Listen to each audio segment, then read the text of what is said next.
Well, hello. How are you doing out there in internet land? Whoa, where did you come from? Go away. Get off my screen. Not you. You guys stay. You guys stay.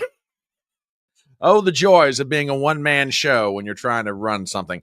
Hi, how are you doing out there in internet land? My name is Brian Trippett. I am the Front Porch Conservative, and welcome to the Wednesday night newsroom, our little midweek gathering where we get together and we talk about the news, we give our views, and we try and make sense out of all the crazy that is our world in which we find ourselves these days. Again, my name is Brian Trippett. I am known in social media as the Front Porch Conservative. I am sometimes known as the beau in the chapeau. I am sometimes called the common man with common sense, but I am, above all else, in this moment, your host.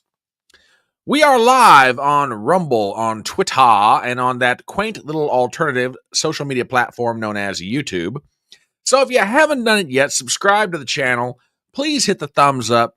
Please leave a comment in chat. I would greatly appreciate it. Hit the bell for notifications. Share the link around. Go crazy, everybody, and do all that good stuff for me. I would really, really appreciate it.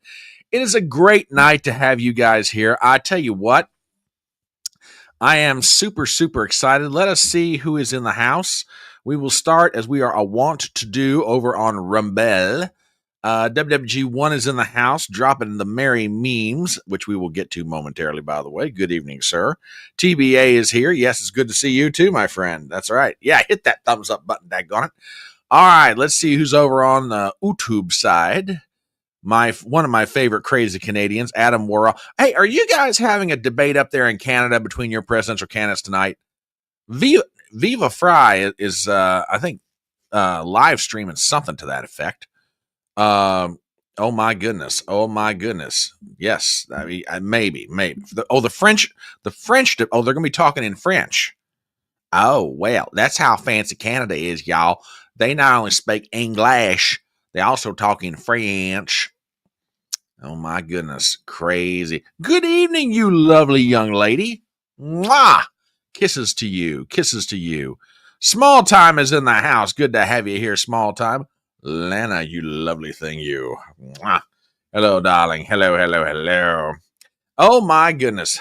TBA over on Rumble says, Canada has candidates? I thought their premiers were selected. Well, I'm not saying, but I'm just saying. Oh, my. Hello, nurse.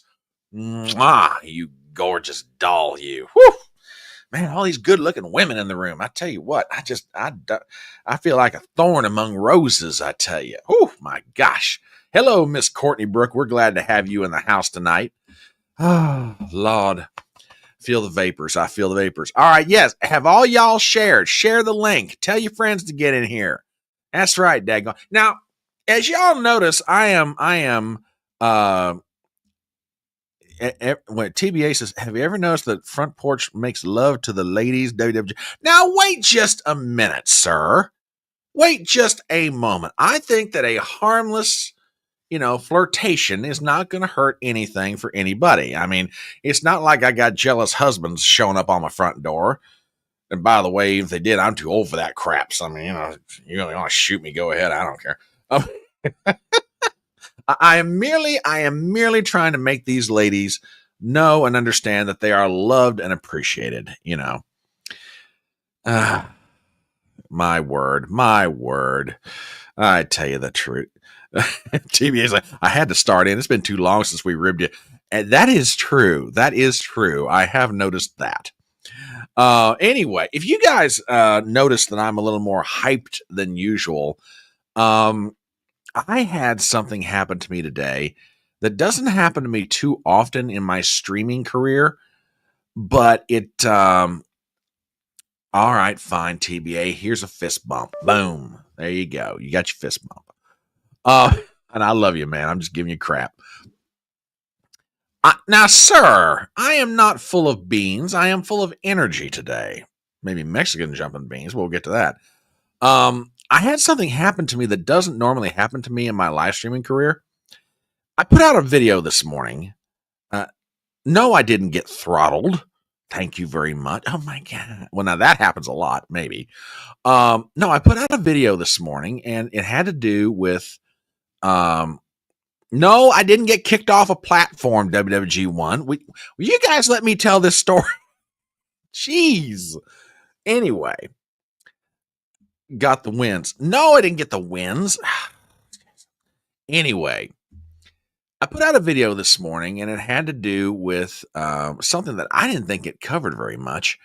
And it had to do with yesterday. So Trump's at the Oval Office. He signs off on another executive order. No big deal. And the White House put out a fact sheet about the executive order. Okay, cool. That's kind of standard operating procedure. But inside that video, or inside that fact sheet, was an announcement that the Trump administration was upping the tariffs on China to 245%. And I thought, holy cow! I am WWG1. I am not even going to read that comment. Thank you very much. Oh my word. The condition of my pants, sir, is none of your concern, or what may be in or not in them, again, is none of your concern. Thank you very much.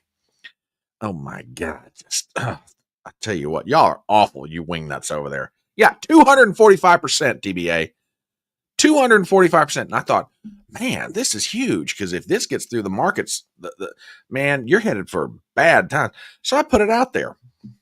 Do you know that sucker has got, at last count, over 600 views? Now, forgive me for just a second. Oh, God. Oh, my God. 245% is a terrific amount. Oh, my God. Adam, you're awful. You're just awful. Anyway, now, at last count, that video was sitting on, and still out there, by the way. That video has gotten 614 views. Now, that may not sound like a huge amount, but you got to remember, a lot of times my videos get like 25, 30. If I get 50 views on a video, I consider that to be a good day. I mean, I'm still trying to figure out what the heck is the secret to get my videos, out there and get them, recommended, promoted, and then get more eyes on them, that sort of thing. So when that thing took off this morning, I went, "Ooh, it's a good day." I was like, and we got new subscribers because of it, and that's kind of cool. So for those of you who are newly subscribed to the channel, thank you ever so much. And for everybody who's viewed that video, you have my thanks, because like I say, I literally put that one together in about maybe an hour. It's the latest video that I put out. It's well, heck, I'll give you the link here. 1 second. One moment. I'm sorry about that. Yeah, it's the latest video I put out. Literally, I put that thing together in maybe an hour. Soup to nuts. Started that thing and put it out there. And it took off like a rocket. So, yeah, it shocked me to death. I mean, honestly, up in Connecticut, that one just like took off like a rocket. Yeah, here it is. I'll drop the link. I will drop the link in here. And wow, I'm not surprised. I am really not surprised. But yeah, I mean, that sucker took off like a rocket this morning. And I am, as a content creator who is, I'm still very much enjoying what I do. I love the creation aspect of what I do. But, you know, when something like this happens to me, I get very excited, so, oh, I'd love to see it get over 1,000 views, TBA.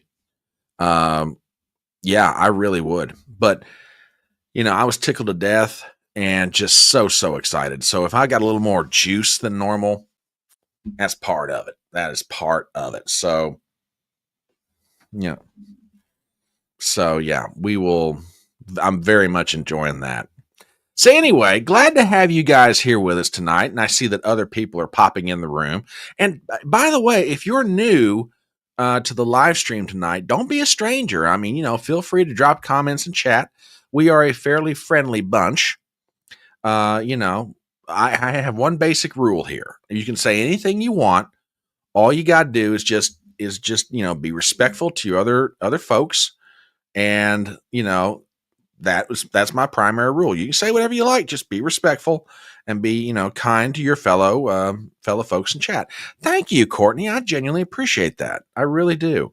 So yeah, I'm very excited for that and all. So yes. Now you may have noticed that my normal Wednesday night broadcast partner, Miss Tracy, is not here this evening.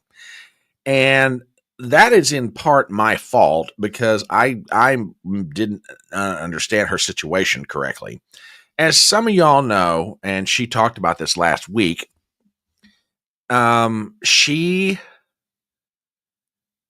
is taking classes to try and wrap up the work that she needs in order to be able to take the certified public accountant exam in the state in which she resides. And I don't fault her one bit for that. And, so that means her time of being able to live stream and do videos, even for her own channel, is now limited. So I was working because she had suggested to me, she's like, well, can we keep doing this on your channel? I'm like, well, cool. That's no problem. And unfortunately, I misunderstood her. I thought she meant, every week on my channel. No, we're going to be doing it every other week. Anyway, we're going to talk to each other and get this straightened out. But if it turns out that it is every other week, then I've got an idea for guest hosts. So we'll see how all this plays out. But that's sort of dependent upon how my conversation with Miss Tracy goes. And by the way, y'all, do me a favor. Please keep Miss Tracy in your thoughts and prayers. Not so much. There's nothing wrong with her. I mean, she's fine. She's healthy. She's happy. As far as I know, everything's copacetic. But I just mean in your thoughts and prayers, because I mean, let's be honest. Being a person of a certain season in life, and I'm not saying she's old, so don't get started on that. I'm just saying, going back to school and holding out a full-time job and all the other responsibilities that come with adulthood, that's a tough way to go, man. So, if you have good thoughts, karma, whatever it is you want to send her way, please do so, because, between now and December, she's going to need a lot of support and love and everything else. So please, if you happen to think of it, send good thoughts. Send her a note on Twitter. I mean, I've got in the description on this live stream, I've got her Twitter out there. So, drop her a note. Drop a note on her channel, wherever you can find it. And by all means, let her know you're supporting her and, you're encouraging and everything else. So I'm sure she would appreciate it. I know as your host, I would appreciate it. So, I mean, look, this thing we do, and Courtney can speak to this as much as anybody else, being one of the other content creators here in the room right now. But, this thing we do is tough. And then you throw life and adulting and, now she's going back to school. So it's a tough road to hoe, man. It really is. So, say some nice words to her every so often. Let her know you guys are thinking of her. All right. Let's get down to business. Y'all didn't come here to listen to me go on. So with that, we will jump into the merry memes. And, things are really looking up here on the channel. That truly they are. And I say that we've even picked up a new sponsor. I mentioned to you guys last week that we picked up Luigi, Lamas's Latin Lover limo service, where their motto is, "Ladies, what can we do to improve your ride?" Well, on the strength of that, another sponsor has come forward saying, "Front Porch, we want to be a part of what you're doing. We love your work. We think you're funny as all get out. You're handsome." Well, they didn't say all that, but they did say they want to be a sponsor on the show. And with that, we're going to do our first plug for a product that if you have friends of a certain political persuasion, this product is tailor-made for them. Okay? And with that, I'm going to go full screen and pop this up here. Folks, if you have friends out there that are truly suffering through the era of Trump, then you might want to recommend to them MAGA Strength Trumpanol. This stuff is made for liberals, progressives, feminazis, snowflakes, soy boys, Antifas, BLMs, Democrats, beta males, and SJMs. It is MAGA strength, like I said. It comes with 2,020 milligrams per pill. It will help you. It will help you fight off things like feelings of patriotism, God, conservatism, common sense, Christianity, and other things that liberal friends of yours might be going through. So, if you have someone in your life that is going through this really, really rough time, you might want to recommend to them MAGA Strength Trumpanol. Because I'm telling you right now, you cannot go wrong giving your friends a box full of this if they're having a genuinely hard time going through the era of Trump. So remember, friends, MAGA Strength Trumpanol. It'll really help out more than you possibly know. All right, there's the first plug for Trumpanol, our newest sponsor. Thank you so very much to the Patriot Oasis. Oh my gosh. All right, moving on. As you all know, we here on the Electronic Front Porch are always trying to encourage people to WWG1S, is it a suppository? Oh my God! What kind? Oh my Lord! WWG1. I don't know if Trump. I'm assuming that it's an oral medication, not a suppository. For God's sake! Oh my God! Jeez, oh Pete. Anywho, well played, sir. Well played. Anyway. We here are always we always try to encourage our listeners, to pursue, the betterment of themselves through education. And to that end, we are now ready to offer our next lesson in Spanish, or at least understanding Spanish words and what they really mean. So with that in mind, we have our latest offering from the academic side of the Electronic Front Porch. And the latest Mexican word of the day is body wash. Translated, it means, or maybe better say, if you use it in a sentence, it goes like this: Biden was on TV, but nobody washed him. So there you go, ladies and gentlemen. Body wash. And that is how you use it in a sentence. Let it never be said that you cannot come to the Electronic Front Porch and learn something new to help you in your life. And oh my goodness gracious. Hello, Jessica. You gorgeous, gorgeous thing. I tell you, there are so many lovely ladies that stroll in here. And even on the, and I see that the lady is in on the Rumble side. So good evening to you, my dear. All right. Body wash. Biden was on TV, but nobody washed him. What are you going to do? Oh, yes. All right. What else have we got here in the way of the merry memes? In the era of do-it-yourself projects, we're always trying to find ways to put together and construct things in a simpler, easy, more manner that's broken down so that you can do it all yourself. And it's kind of like, two pieces together, that leads to another two pieces, and before you know it, you've constructed whatever it is that you have envisioned, or at least what's on the outside of the box, and it's all done and it's easy to understand. So there you go.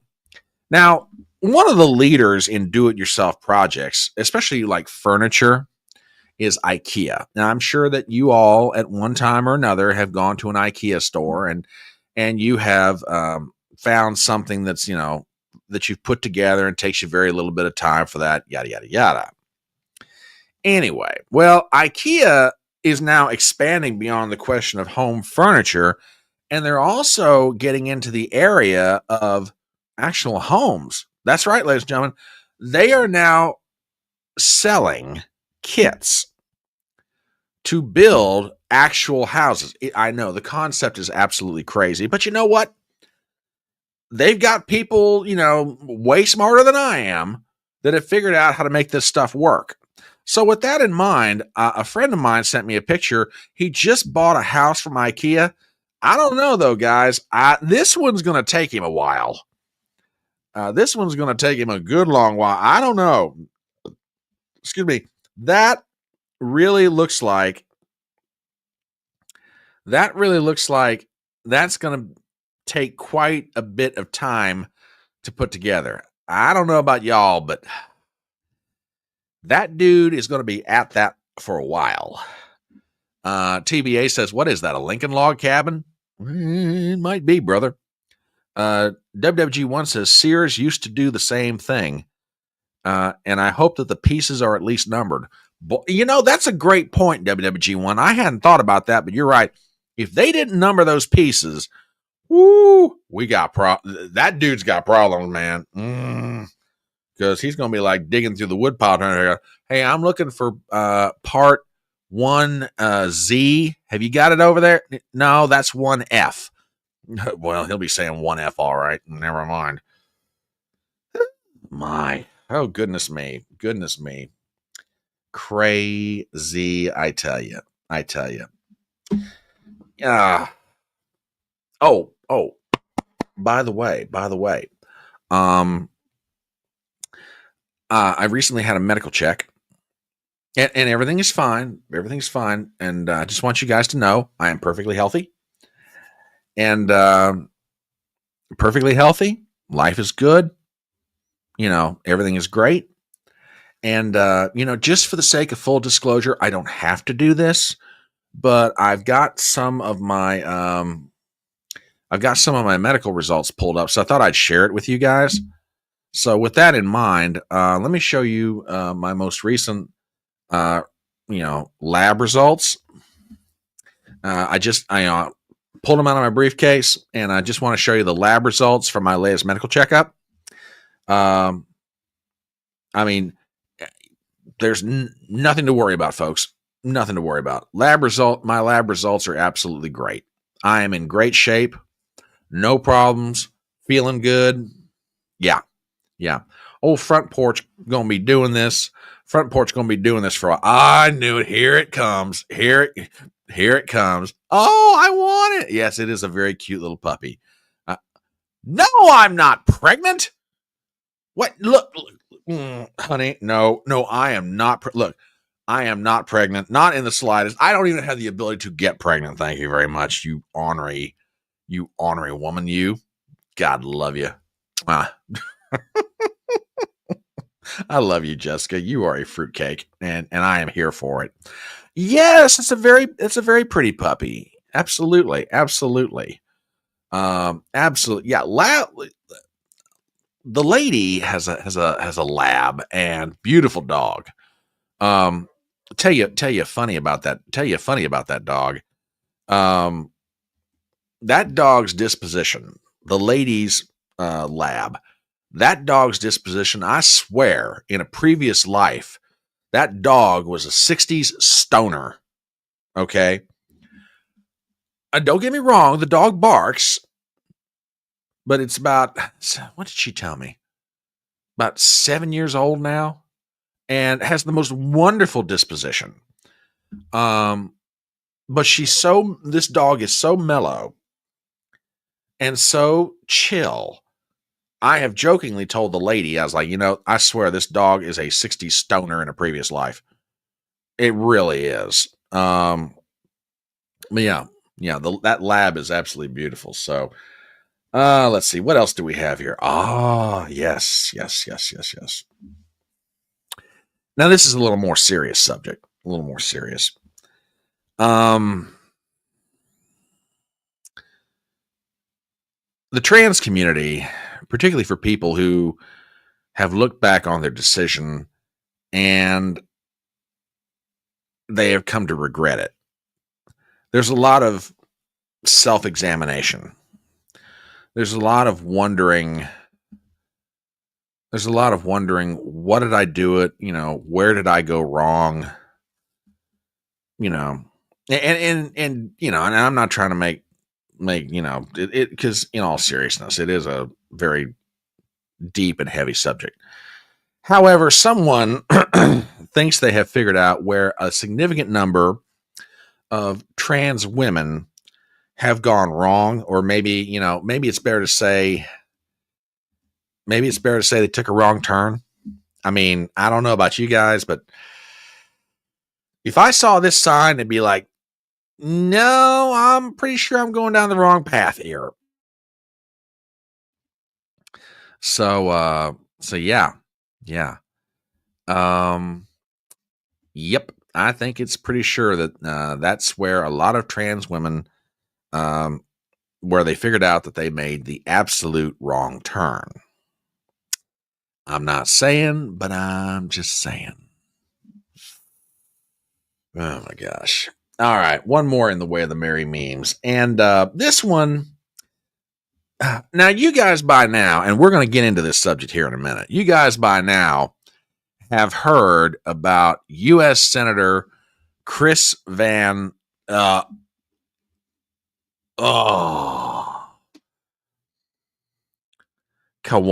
Oh my Lord. That is wrong in so many different ways, but funny as all get out. So thank you. Jeez. Anyway, U.S. Senator Chris Van Hollen, Democrat from Maryland, as y'all know, has made a pilgrimage down to El Salvador to try to get this gentleman Garcia out of an El Salvadoran prison. And he did make a statement to the press. And you know what? I wanted to give you guys a chance to hear it before we get into a discussion. Of what the heck is going on. So with that, this is a statement.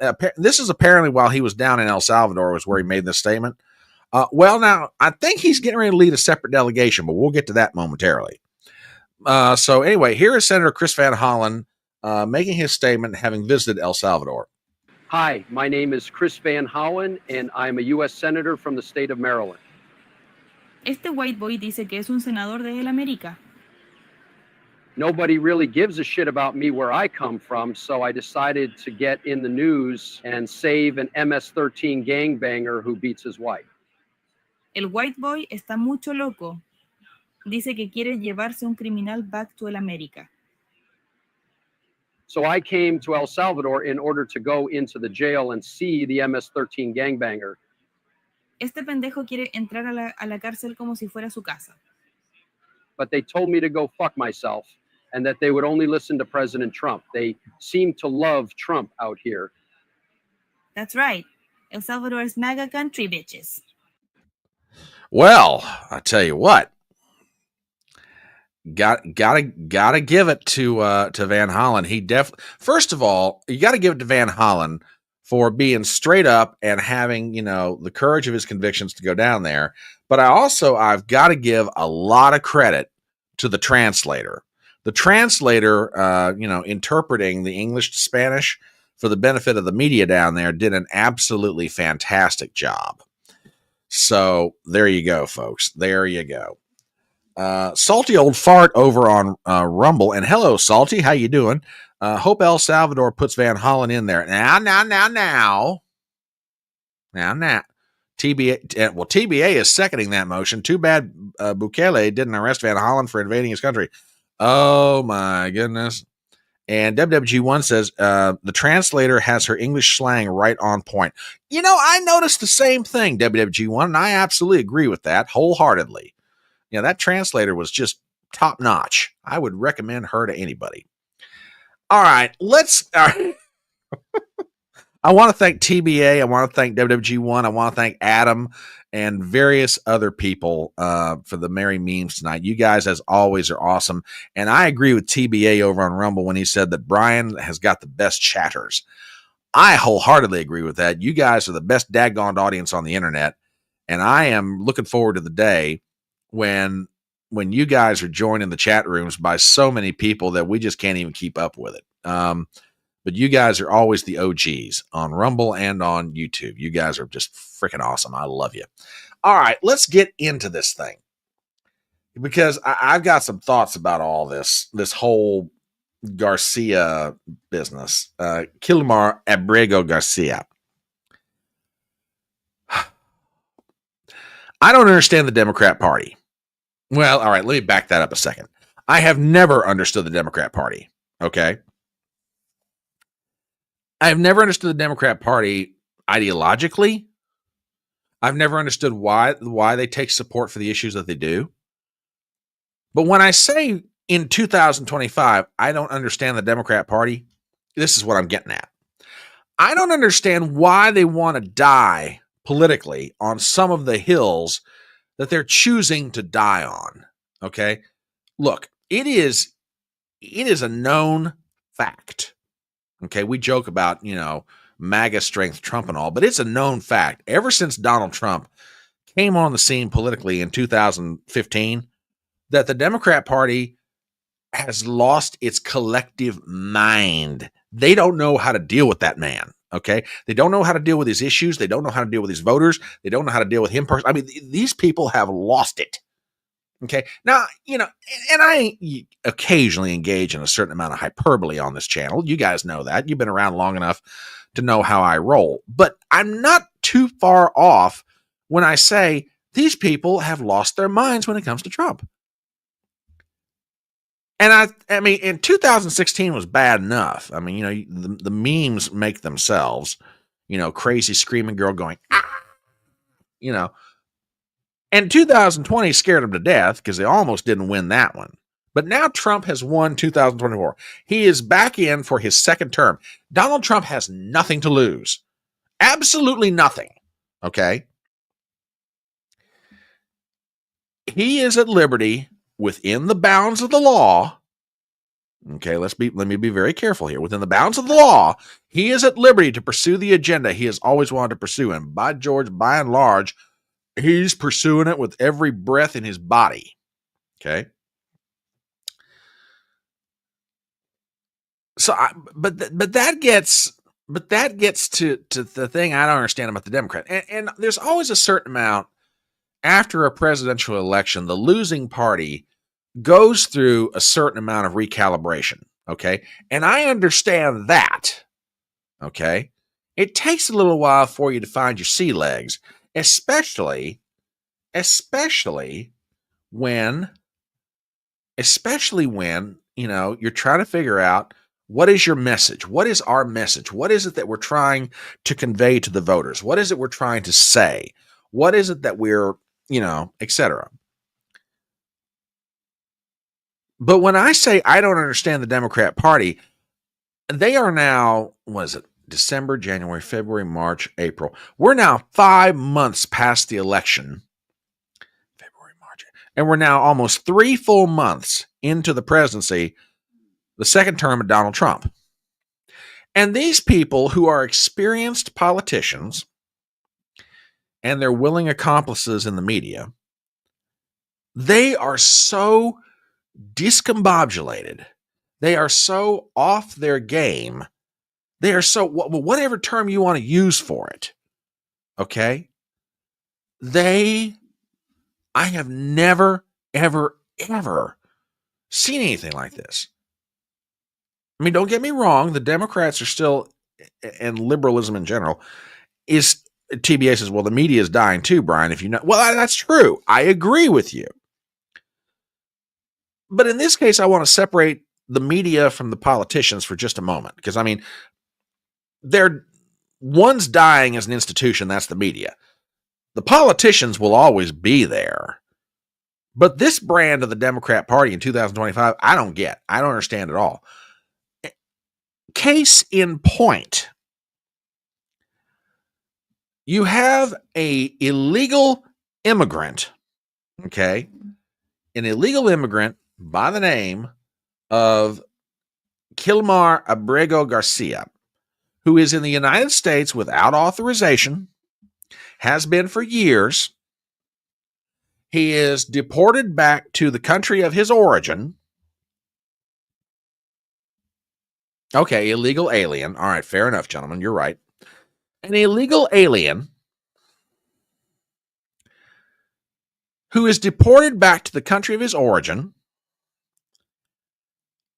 who is accused, and apparently with evidence, we'll get to that momentarily, with evidence of being a member of a dangerous gang, MS-13. The president orders him deported. He is deported. El Salvador takes him in, puts him in prison. And to tell you how much the Democrat Party is out of phase with not just even their own constituents, but with the country as a whole, you have a sitting United States senator flying down to El Salvador to try to get a meeting with the president, Bukele, to try to lobby to get this guy, who's not even a U.S. citizen, he's lobbying to try to get this guy out. Now, I am old enough to know and been around long enough to realize that there is such a thing as a political stunt. I appreciate a good political stunt as much as anybody else, especially if it's effective. But if Van Hollen, the senator from Maryland who did this, is trying to pull a political stunt, I cannot figure out what the effectiveness of it is. I have no idea. Now, to that end, I've got some video clips here. This is Chris Van Hollen the other day, while he was still in Washington, D.C., talking about going down to a meeting in El Salvador. Check this out. I saw the comments of President Bukele, and I look forward to meeting with him. I've requested to meet with him. I reached out to the ambassador here to ask to meet while he's here.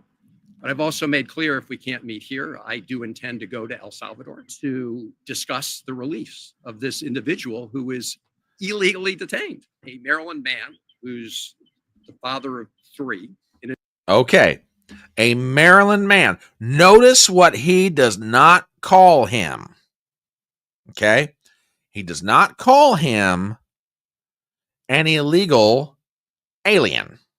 He never once mentions the fact that this guy is here without authorization. Okay? Never once does he bring up that point. Oh, no, we can't talk about that. He's a Maryland man who's being held illegally, detained illegally. Oh, my God. Oh, my God, the humanity. And Chris Van Hollen, during this excursion to El Salvador, made various videos. I got another one here from the guy. This is when after he's landed in El Salvador, and he wants to carry on a conversation, let people know what the heck is going on. Here's a little bit more of this. I just landed at the airport in San Salvador a little while ago. I'm now en route into the city, looking forward to meeting with the team from the American Embassy. And I do want to thank our Foreign Service officers and the whole team at this embassy and embassies around the world for all the good work they do on behalf of our country. I'm proud to co-chair the bipartisan Foreign Service Caucus that stands up for the men and women who are serving our country overseas and at home in the State Department. After that, I hope to meet with some high-level government officials from El Salvador. As I've said before, the goal of my visit is to talk to people here about the release of Kilmar Abrego Garcia.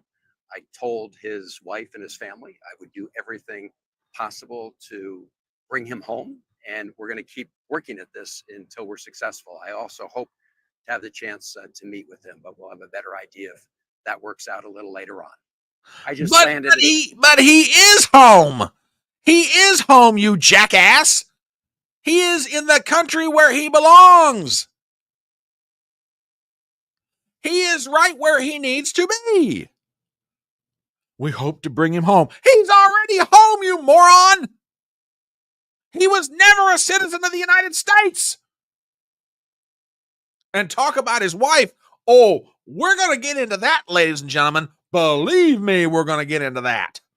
His wife wants him back so much, she's got a damned restraining order against him. Oh my God. The man is not a U.S. citizen. He is a member, with proof, by the way, from law enforcement officials. He's a member of MS-13. He's deported under an order from the President of the United States acting with legal authorization. And a sitting United States senator goes down to El Salvador to lobby to get an El Salvadoran citizen released so you can take him to the United States. I have a question collectively for the Democrat Party. What in the hell's the matter with you people? Have you lost your damn minds? He is not a U.S. citizen. He wasn't a U.S. citizen when he was living here. He wasn't a U.S. citizen when he was arrested in 2019. Have you lost your marbles? What little of them you have left politically? And why in the infernal regions of Dante's hell is Chuck Schumer letting this jackass Van Hollen go down to El Salvador anyway? You want to prove to the remainder of the American people who do not yet believe it that your party cares more about people who are not citizens of the United States than they do about the people who are citizens of this country that you purport to represent? Go ahead with this idiocy. Oh my God. I'm sorry. I'm ranting. I apologize. This is just stupid.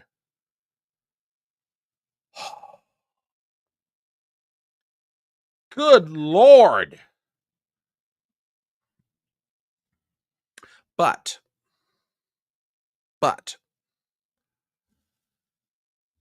give me a second here.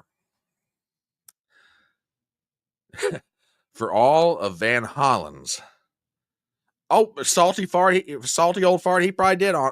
Bet you Van Hollen traveled there on our dime. Oh yeah, he probably did. He probably called it a congressional junket. But for everything he did, for all the theatrics, for all the everything else, I got good news for you folks. According to reports, the vice president of El Salvador told Van Hollen, you'll have to arrange a meeting with our president, with Kilmar Garcia through the Trump administration. Oh, yes. Yeah. I don't understand. I do not understand this. I don't get this at all. I mean, you guys are hearing me say, well, he's not a U.S. citizen. He's not a U.S. citizen. Okay. You don't want to for all you lefties out there who are going to watch this later, and y'all know you do, you just don't want to admit it. Okay. Bless your hearts. I mean, we're standing here, the electronic front porch, Fedora Nation is standing here with open arms. We may not agree with you on everything, but we love you enough to extend the invitation to come out of the darkness and come over to the light. But y'all don't want to do it, and that's okay, though. You will one of these days. But for you lefties out there who think I'm just making this stuff up about, him not being a U.S. citizen, let me show you an article from the Associated Press. One of those venerated news sources that you lefties like to hang around and listen to. You get together around the coffee machine first thing in the morning at work. Hey, did you read the latest thing from the Associated Press? Oh, I saw that in the New York Times. Okay, here's something you may have seen in the New York Times or the Associated Press. Who is Kilmar Abrego Garcia, the man and I hate this word, mistakenly deported? We'll get to that in a minute. Okay. Here's an article from a fellow named Ben Finley, but I want to take you inside this article because, and the author, truly, the author does a very good job. Of chronicling Abrego Garcia's, path to where he is right now. He really does. It's a good article. Matter of fact, while I'm thinking about it, let me drop this in chat for you guys. All right, there it is on the Rumble side. And there it is on the YouTube side. Okay. But there's one part of this article I want to point out to you guys, especially you lefties out there. Okay. And it's this. It's a section of this article called Life in the U.S. Now, listen very carefully to what I'm about to say, or what I'm about to read from this article. Abrego Garcia fled to the U.S. illegally. Let me read that part again. Abrego Garcia fled to the U.S. illegally. Matter of fact, let me even do you one better than that.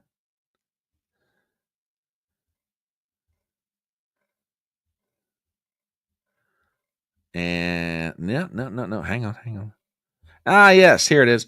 Illegally around 2011. All right. The year he turned 16, according to documents filed in his immigration case, he joined Cesar, who is a family member of his, now a U.S. citizen, Cesar is, in Maryland and found work in construction. About 5 years later, Abrego Garcia met Jennifer Vasquez Sura, a U.S. citizen, the records say. In 2018, after she learned she was pregnant, he moved in with her and her 2 children. They lived in Prince George's County, just outside Washington, D.C. In 2019, Abrego Garcia went to a Home Depot looking for work when he was arrested by county police, according to court filings. Detectives asked if he was a gang member. After explaining he wasn't, he was detained by Immigration and Customs Enforcement. Abrego Garcia later told an immigration judge that he would seek asylum and was asked to be released. Vasquez Sura was 5 months into a high-risk pregnancy. U.S. Immigration and Customs Enforcement, however, alleged that he was a certified gang member based on information that came from a confidential informant used by county police. According to Abrego Garcia's attorneys in the current case, the criminal informant had alleged that Abrego Garcia belonged to an MS-13 chapter in New York, where he has never lived. The information was enough for an immigration judge in 2019 to keep Abrego Garcia in jail as his immigration case continued, court records stated. The judge said the informant was proven, now listen to this, the informant was proven and reliable and had verified his gang membership and rank. Abrego Garcia later married Vasquez Sura in a Maryland detention center, according to court filings. She gave birth while he was still in jail. In 2019, an immigration judge denied Abrego Garcia's asylum request, but granted him protection from being deported back to El Salvador because of a well-founded fear of gang persecution, according to his case. He was released, and ICE did not appeal. That's why the guy was on the streets. However, the reason in part that he was removed is that, remember, MS-13 was declared to be enemy combatant under executive orders signed by Trump, and they rounded him up, put him on a plane, sent him back to the country of origin. But let me make this point, and I'd like for you guys to jump in on this. Okay, I get that you might, or someone might, have a, well, he's not, we don't really know if he's a member of MS-13 or not. Okay, let's go back to what I just read you guys a minute ago, okay? Okay, let me bring this back up on the screen.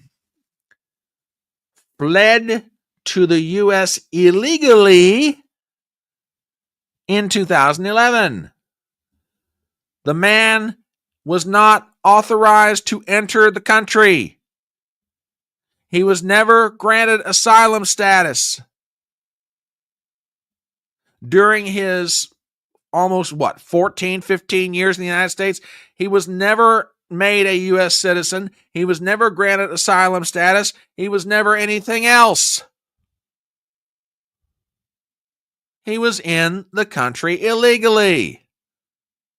And on the basis of a credible source, law enforcement determined he was a member of MS-13 and kept him in jail for it.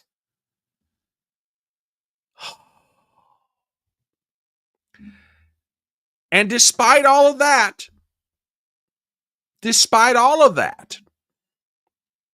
media is hell-bent for leather to make this guy out to be the Maryland man. Everywhere you go on network news, the Maryland man detained illegally, the Maryland man that Chris Van Hollen is trying to get released. He's a Maryland man, all right, but he's not a U.S. citizen. He never was. Yet the Democrats are bound and determined to die on this hill. Now, I'm not in the habit of giving advice to congressional Democrats, be they in the House or the Senate.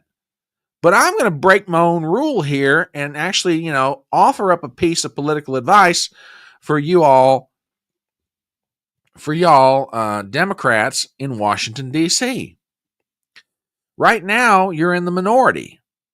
The way it looks, at least for the Senate, you could be in the minority for a long time. The House, you might get the House back, but that's about it.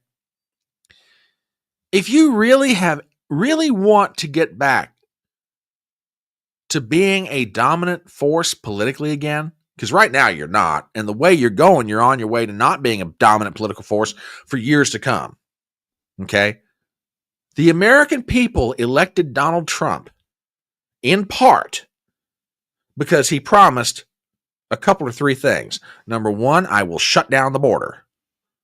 Number two, I will engage in one of the biggest deportation efforts in American history, which, by the way, I'm still waiting on the delivery for that one. Yeah, we're getting dribs and drabs. I'm waiting for some big numbers, okay?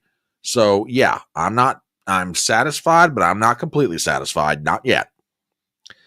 I'm going to shut down the border and get it under control. We're going to deport people who should not be here at all and never should have been, okay? And we're going to make the country safer by cracking down on crime. And guess what? The American people said, okay, I can either vote for Trump and get that, or I can vote for Kakala over here and get more of the same. I'm voting for Trump.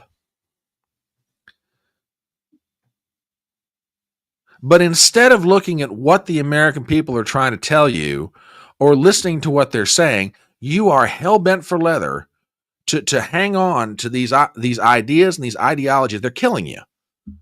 They're absolutely killing you. And when people inside your own party try to get you to understand how far out of touch you are with the American people, you ostracize them, you run them out of the party. Cases in point, Tulsi Gabbard, RFK Jr., and on I could go with naming names on that one. You don't want to listen to dissenting voices inside your own party. You don't want to listen to guys like me outside the party that are actually, not that I want to see you succeed politically, but I mean, for the love of God, we have to have a two-party system in this country for the stability. But at the rate you're going to be extinct in 10 years. Or if not extinct, you're not going to exist in any form that I or anybody else recognize.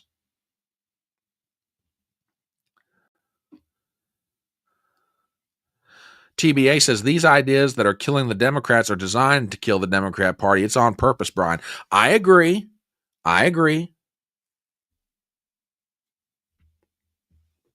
WWG1, I saw your note and I replied with a date. Hang on a minute.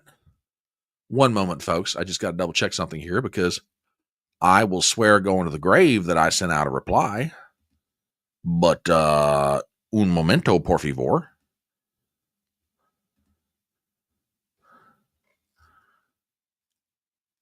Okay. I will resend that right now. It shows it was sent. Give me one moment here. Get this problem resolved right now. Please advise Dr. You-Know-Who that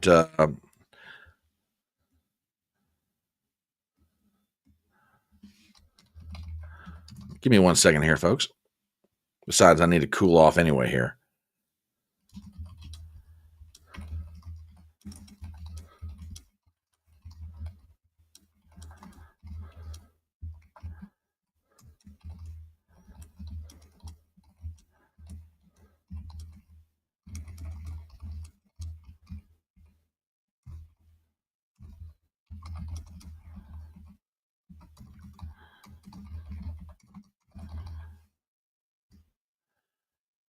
Okay. Sorry about that, folks. But I mean, you know, at the rate you guys are going, in 10 years, you're not even going to exist as you're currently constituted. And this is something else that's bugging me. Thank you for bringing this up. Thank you for bringing this up. We have enough damage in this country and probably enough criminality that Pam Bondi and the entire Justice Department could spend years working on cleaning up the mess that Joe Biden and the Democrats deliberately made. And don't get me wrong, the issue that she's dealing with is important, but it's not the highest priority right now. Okay? There needs to be a all of government effort here to get this back under control. T. Gagliotti, Bondi is a horrid waste of space. I'm not going to go so far as to say that, T, but I'll say this. There were better choices, and it's nothing personal against her, but, you know, nothing personal against her, but there were much better choices. Now, so it showed you that article from the AP. I got one more thing related to this. One more thing related to it. The Justice Department did do something I think that was productive for the purposes of this conversation. And they released the documentation from back in 2019 when he was arrested. Let me show y'all something.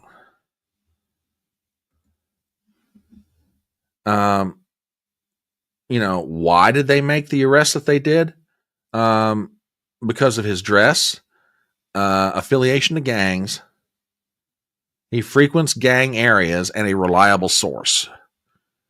They felt like they had enough documentation at the time to put this guy in jail. And believe me, I got a whole bunch of documents here. And matter of fact, let me do you guys right now. Let me try to do you a solid. If you want to take a look at these,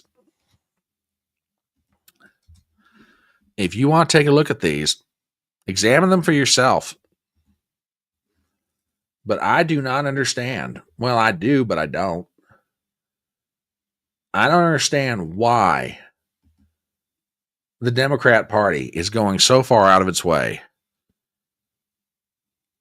to just alienate themselves from the majority of Americans. Inside this movement that Donald Trump is the head of, okay, there are all kinds of varying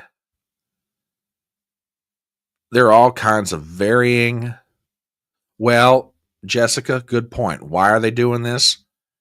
Because in their own way and in their own form, they are, yep, I cannot disagree with you, dear.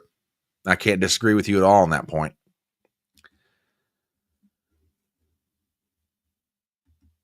These Democrats are going so far out of their way to defend people that are indefensible. They're not citizens of the United States. Do I have compassion for people who come here? Yeah, sure. But you can't break our laws to get into the country. I'm sorry. I mean, I want you to come here through the front door. Do it legally. We'll welcome you with open arms. If you come here and you obey our laws and you assimilate into our culture, you know, and you live peacefully, brother and sister, we'd love to have you. But don't violate our sovereign border to do it. And once you get in here, don't take jobs away from all the rest of us. Yeah, it's a due process, you know. I mean, I love it when I meet people who have immigrated to the United States. Okay, I mean, just lay aside the question of illegal or legal for a second. When I find someone who's moved to the United States from another country, I get excited because I want to hear their story. Seriously. About, oh gosh, 7-8 years ago when I bought the car I'm currently driving right now, I met a man from Sierra Leone in Africa. He'd been in the United States for probably, I guess at that point, it probably would have been almost 2018, about 9 years. He had come here as a part of a refugee effort put together by the Lutheran Church in coordination with the Red Cross to get refugees out of Sierra Leone, which at the time was a very dangerous area of the world. And I heard his full story, and it just made my heart just jump. And it was amazing, some of the stories that he told me about, amusing and amazing at the same time, the stories of how the things he went through to assimilate into American culture. I mean, I love it when people come here. But all I ask, like so many millions of Americans, come here legally. Assimilate into our culture, obey our laws, live peacefully. We will welcome, if you do that, man, we will welcome you with open arms, and we'll be like, we'll call you our brothers and our sisters.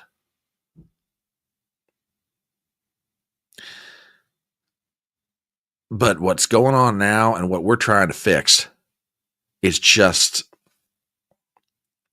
more than can be imagined. Work with some wonderful people from Bhutan, saying he was annoyed at Biden's border policies, was putting it mildly. He worked hard. Yeah, exactly. And think about those people who have come here legally. They've gone through the process. And now you got somebody like a Joe Biden and other Democrats that are now here and Biden's gone, who are still fighting to keep the system that we've got. Unbelievable. Unbelievable. All right.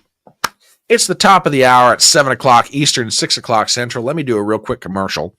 And thank you guys so ever much for being here. For those of you who have dropped, for example, like T. Gagiotti over there on Rumble, welcome to the Wednesday Night Newsroom. My name is Brian Trippett. I am known in social media as the Front Porch Conservative.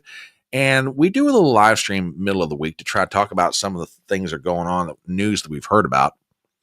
And we're on YouTube, we're on Rumble, we're on Twitter. So thank you guys so much for being here. Thank you for all the comments in chat, for everything you guys do. You guys are just flipping awesome. You're absolutely amazing. If you are not a subscriber to my channel, do me a favor. Go ahead and subscribe on YouTube and subscribe on Rumble. I will take both. But by the way, God love you, Rumble people. We are almost to 300 subscribers on Rumble, and I cannot thank you enough. You guys are just absolutely awesome over there on Rumble. God love you. And for all the new folks that have subscribed on YouTube, we're glad to have you as part of Fedora Nation, the coolest audience on the internet, by the way. So subscribe to the channel in both places. Hit the thumbs up. Leave a comment in chat. And, share the link around and hit the bell for notifications. YouTube is notoriously bad about notifying you. As up in Connecticut will rightfully observe.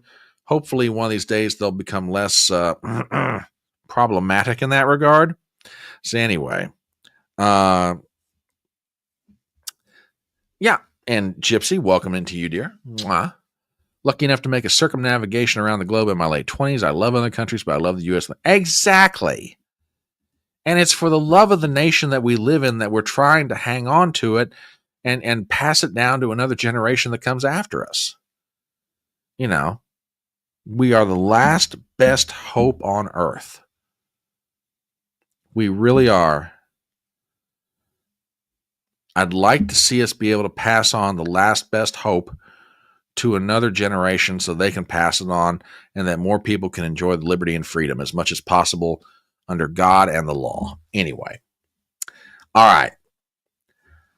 We're going to kind of do next what I call a round robin of just stories that I came across that I thought were pretty interesting. Now, if you have hung around my channel, long enough, you know that I have a certain interest in what goes on in Great Britain. And for a lot of reasons. And these days, much like Canada, Adam, don't get mad at me for this. Much like Canada, I look in on what goes on in the mother country of Great Britain, and I weep. I cry because, you know, for all of our problems here in the U.S., and God knows there are many, okay,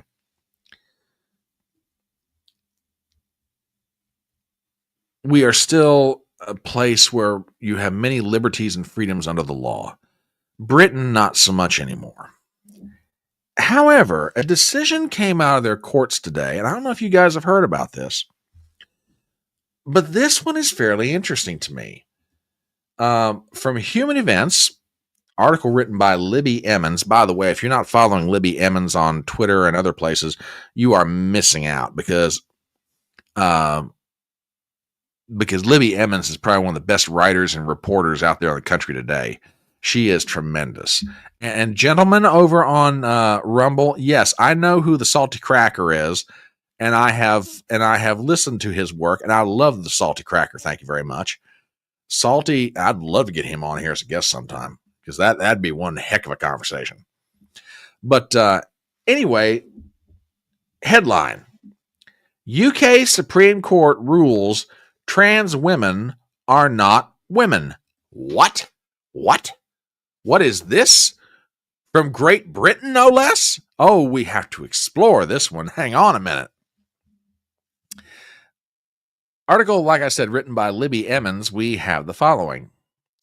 The British Supreme Court ruled in favor of reality on Wednesday when they announced that trans women are not legally women. This is a huge win for women's rights campaigners in the UK who have been attacked, vilified, canceled, and suffered other harms for their refusal to back down from biological truth. The court ruled that, quote, sex is binary, end of quote. Lord Hodge, handing down the ruling, said that the judgment was unanimous, that the 2010 Equality Act used the terms woman and sex to be about biological sex and not gender identity. The fight was between For Women Scotland and the Scottish government, who has imposed all manner of changes to law to allow for the recognition of men who say they are women as women under the law. The question before the court was, quote, the meaning of the words which Parliament has used in the Equality Act of 2010 in legislating to protect women and members of the trans community against discrimination. Our task is to see if those words can bear a coherent and predictable meaning within the Equality Act of 2010, consistently with the Gender Recognition Act of 2004. The ruling reads, quote, the definition of sex in the Equality Act of 2010 makes clear that the concept of sex is binary. A person is either a woman or a man. Oh, finally, thank God.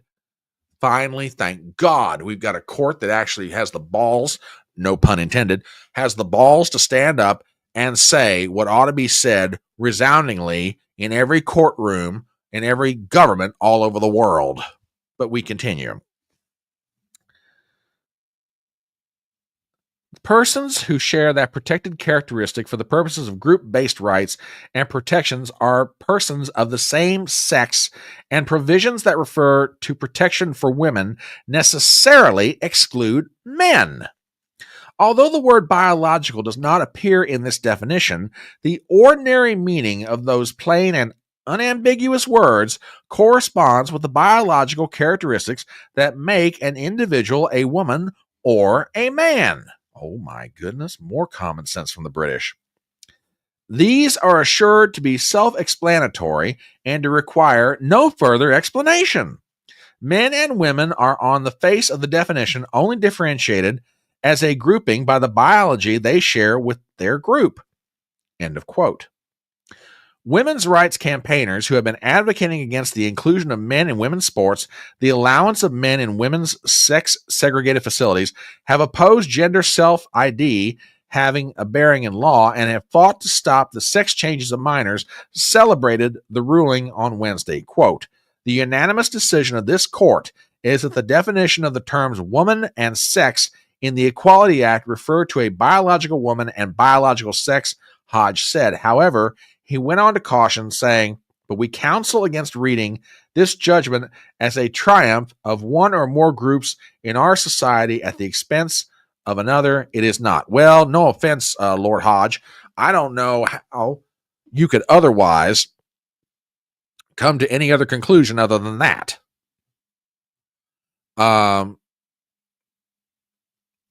This is a flat out clear ruling. And I tell you what, I know this is in a British courtroom, but I hope that this decision is trumpeted long and loud here in the United States. I mean, like I say, whenever I read news coming out of Great Britain, there's not a lot that makes me really happy anymore, but this was a bright ray of sunshine. Matter of fact, I'm going to drop this in chat. And if you guys want to share this around with your friends or just read it at your own leisure, feel free to do so. You know me, I'm all about passing along information that I find. So there you go. All right, a couple or three more stories. And I'm sure, did you guys hear about Robert Kennedy Jr.'s press conference today? This was fairly interesting. Kennedy Jr.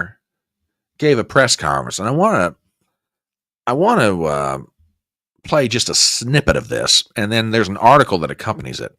So with that, this is Robert Kennedy Jr.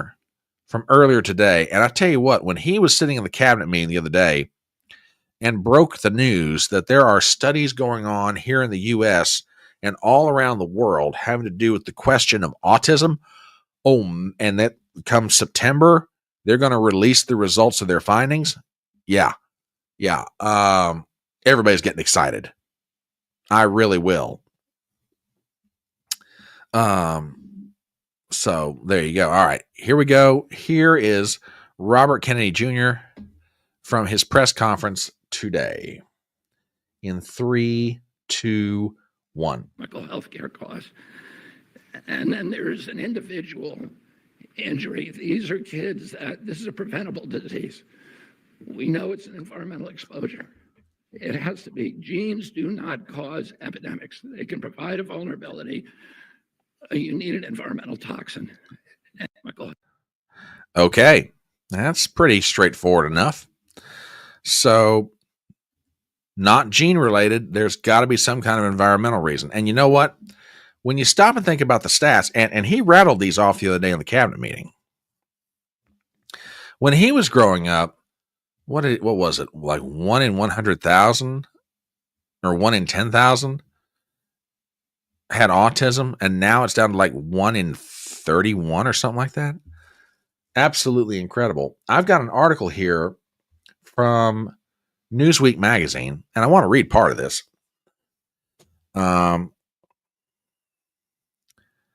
So, that small time, that is a good question. That's a real good question. And let me tell you something.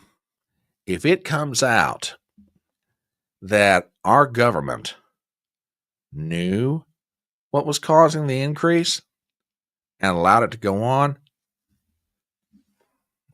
I don't know what will happen, but I got a feeling I know what ought to happen. Anyway, let's get to that article from Newsweek. Headline, RFK Jr. insists genes haven't caused autism epidemic in study update. Article written by Mandy Taheri and Gabe Wisnant we've got the following. Dateline, Washington, D.C. Health and Human Services Secretary Robert F. Kennedy Jr. told reporters Wednesday morning that the rise in recorded autism rates is partially driven by environmental factors, not genetics. His appearance follows his recent pledge to identify the root cause of the developmental disability by September. Kennedy gave a news conference on Wednesday following the release of a new Centers for Disease Control and Prevention Autism and Developmental Disabilities Monitoring Network survey, which found that autism prevalence in the U.S. has increased from 1 in 36 children to 1 in 31. The HHS has described the climbing rate as a critical public health crisis that is being investigated. Kennedy has repeatedly said there is an autism epidemic in the U.S. and that it is running rampant. Many medical experts and autism advocacy groups reject this idea and have suggested that greater awareness is in addition to increased testing and screening by healthcare professionals has led to the higher numbers. On Wednesday, Kennedy told reporters that the relentless increase in autism is not a result of heightened diagnoses or awareness, stressing that the rates are real and that this, quote, epidemic denial has become a feature in the mainstream media. He later noted that a small sliver of increased rates is related to increased recognition and diagnosis. During his speech, he called autism a preventable disease, adding, quote, we know it's environmental exposure. It has to be. Genes do not cause epidemics. They can provide a vulnerability, but you need an environmental toxin. Dr. Alexander Kolevzon, clinical director of the Seaver Autism Center for Research and Treatment in Icahn Medical School at Mount Sinai, New York, told Newsweek otherwise, saying in an email on Wednesday, quote, the only established cause of autism is genetics. While environmental risk may play a role, no environmental risk factors have been identified. Okay, I'm sorry. If back during Robert F. Kennedy's days as a kid, it was 1 in every 10,000, and now we've got 1 in every 31, then I have a question to this Dr. Alex Kolevzon.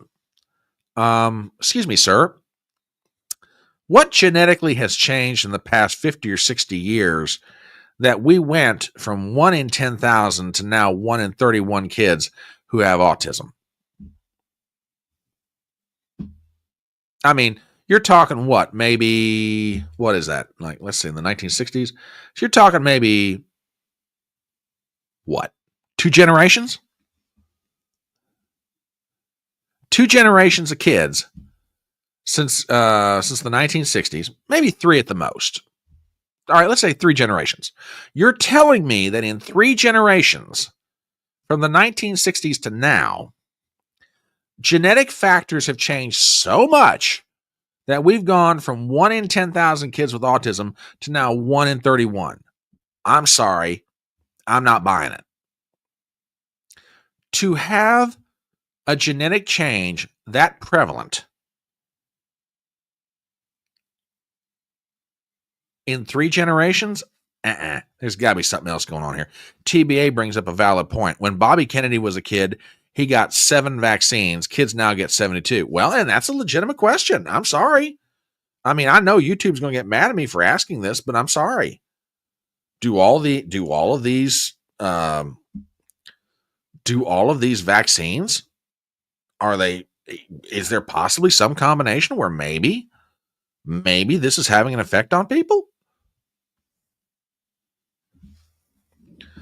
You know, this is a good point too, Jessica. You know,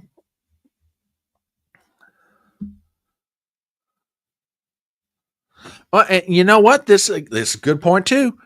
So why have all the autistic people I know are under 45? Some of their parents or grandparents have had. That's a great point. If all of this is genetic, okay? If all of this is genetic, according to this one doctor, then, you know, shouldn't older people have autism too?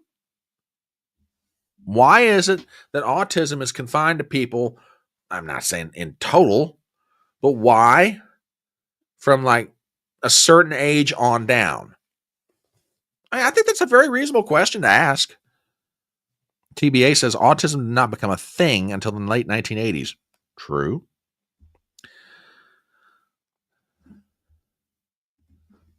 And if people were autistic before more recent, and they were raised normally and not told they were messed up. Good point. Good point. So yeah, I mean, look, I am definitely no medical expert, okay?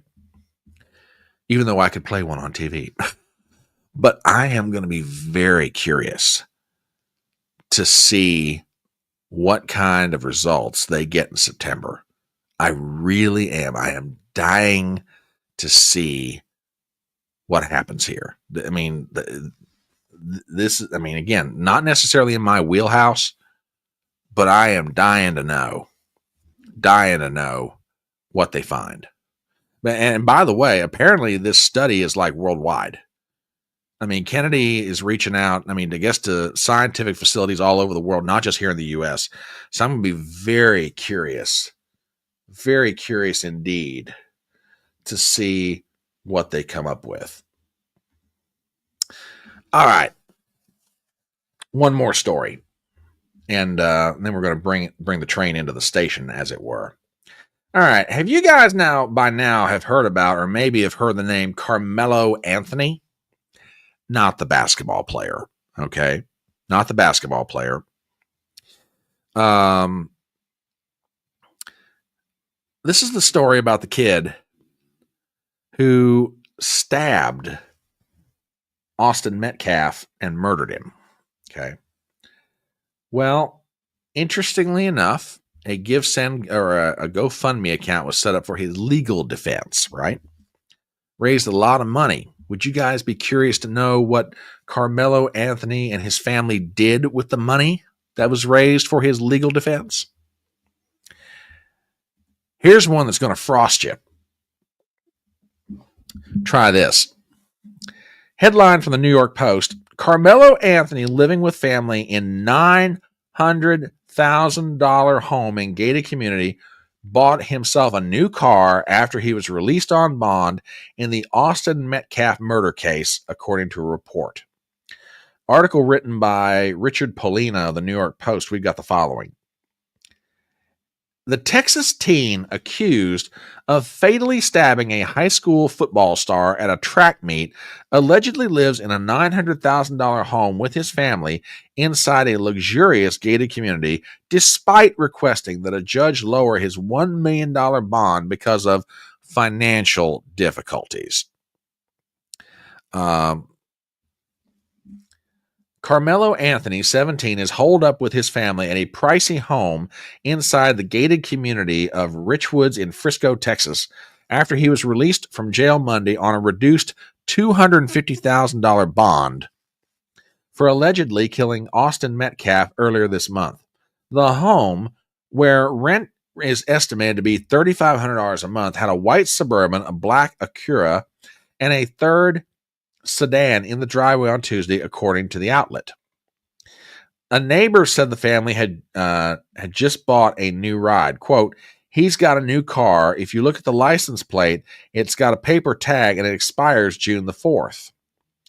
Richwoods is about a mile from Centennial High School, where Anthony went to school and ran track. Residents in the gated community were allegedly unaware that the family was living at the home until Anthony was released on Monday and have voiced concerns of having the accused killer in their exclusive neighborhood. Not good, not good. I don't think he should be out, an anonymous mother told the Daily Mail. Going a little further into the article, another neighbor told the outlet that Anthony's family is, quote, not poor if they live in a gated community. The home has been getting flooded with deliveries, allegedly for Anthony, with Amazon trucks being seen making multiple drop-offs at the home, the outlet said. The best thing they can do is move, said a neighbor. I think that would be best for everyone. It's unclear how long Anthony and his family have lived at the home. Anthony has been locked in a Collin County jail, and charged with first-degree murder for allegedly stabbing Metcalf, also 17, stabbed him in the heart during a fight over a seat at a track meet on April 2nd. Anthony allegedly told police he was acting in self-defense. His family claimed the narrative being spread is false, unjust, and harmful on a GiveSend Go fundraiser for the legal fees, which has raised more than $440,000 as of Wednesday. Initially, he was being held on $1 million bond until a Collin County judge slashed it to $250,000 and ruled that he may await trial at home with an ankle monitor under 24-hour supervision from his parents or an adult designee. The lowered bond came 1 week after Anthony's attorney said they would ask the court to reduce the excessive $1 million bond and ask the local district attorney to make a better determination of the charges. The fund, set up to help the teen's family with legal fees, is also being used to move and hire additional security for him and the family amid the backlash over Metcalf's death, said his defense attorney, Mike Howard. And there's a picture of Austin Metcalf.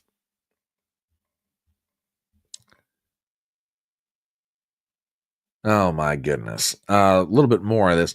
This family needs to be able to survive. He went on. This is the attorney Howard. There's been a tremendous amount of pressure. I think at this point, living in a gated community, given everything, the safety of their younger children is very warranted. Security details and criminal defense are not cheap. Unbelievable. Oh, you can't make him pay $1 million in bail. That's excessive. Really? They're living in a gated community where the house is probably worth almost $990,000. Oh boy. Yeah, let's see what you guys got to say about this. Both GiveSendMe and GoFundMe. GoFundMe was taken down. Shocked at the GiveSendGo. The GiveSendMe is still up. The GoFundMe was taken down because people complained due to the hypocrisy of Kyle Rittenhouse. Oh. GiveSendMe does not have the same rules as GoFundMe. Small Time says the lowered bond is try to prevent another summer of love. Understanding is they are renting the house. Okay, if they're renting the house, that's different. That's different. But that sort of begs the question. If that house rents for like $3,500 a month, who's paying for that? And again, I'm not trying to cast a disparage here. It's a reasonable question. Is it coming out of legal fee money? And where's this kid getting all this money for the Amazon stuff and the car? I mean, I think these are reasonable questions to ask. Very reasonable. See what the boys over on Rumble have to say. The Lancet retracted. Okay. We won't have a summer of love 2025 because the National Guard will be called up immediately. That's a good point, TBA. That's a real good point. Good point. I don't know if you can buy a car through Amazon. I mean, who knows? WWG1, hard to say. All right, one last thing. And this is more in the way of sort of a heartwarming thing. I thought you guys get a kick out of this. Let me get this set up for you. The Navy SEALs. Oh, okay. Hang on. Here's some information. Carmelo's bail was gifted by a black bail bondsman. The funds were not used. Okay, fair enough. Fair enough. All right, cool. Anyway. The U.S. Navy SEALs, one of the toughest groups around coming or going, okay? But even they appreciate something that's humorous. Even they appreciate something that'll make you smile. And with that, I hope you guys enjoy this as much as I did because apparently there's a new recruit to the Navy SEALs. Check this out. We're going to run this a couple of times. Look at this.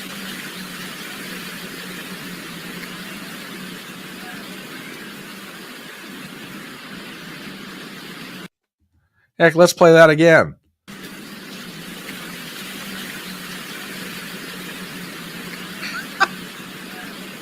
That's great. All right, one more time.